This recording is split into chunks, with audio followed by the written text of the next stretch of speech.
big breaking news এই মুহূৰ্তত জনাইছোঁ ৰাজ্যবাসীৰ বাবে কেইটামান গুৰুত্বপূৰ্ণ খবৰ পুনৰ বৃদ্ধি পালে কোভিড SB আসাম নিউজ চোৱাৰ বাবে আপোনালোকক ধন্যবাদ এই মুহূৰ্তত জনাইছোঁ ৰাজ্যবাসীৰ বাবে কেইটামান গুৰুত্বপূৰ্ণ খবৰ 2023 বছৰত অনুষ্ঠিত হোৱা মেট্ৰিক আৰু হায়াৰ ছেকেণ্ডেৰী ছাত্ৰ ছাত্ৰীৰ কি হ'ব শৈক্ষিক পৰীক্ষা হয় পুনৰ বৃদ্ধি পালে কোভিড কি হ'ব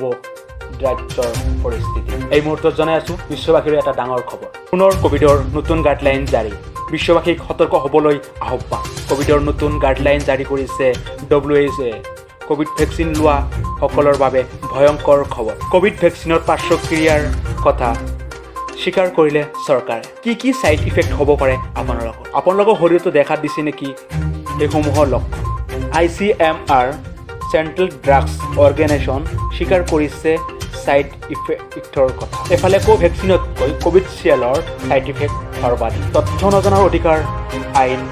আৰত পোহৰলৈ আহিছে এই ভয়ংকৰ তথ্য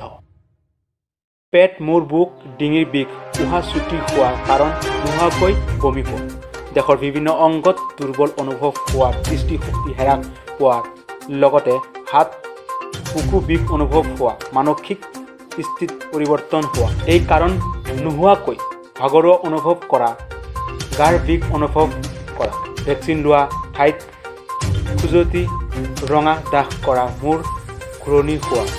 আৰু এই লক্ষণসমূহ দেখা দিব পৰা ভেকচিন লোৱা সকলৰ দেহত কাৰণ ভাৰত চৰকাৰে আনুষ্ঠানিকভাৱে প্ৰথমবাৰৰ কাৰণে স্বীকাৰ কৰিছে এই সাইড ইফেক্ট হয় এই মুহূৰ্তত জনাই আছোঁ কোভিড ভেকচিন লোৱা সকলৰ বাবে ভয়ংকৰ খবৰ পুনৰ কোভিডৰ নতুন গাইডলাইন জাৰি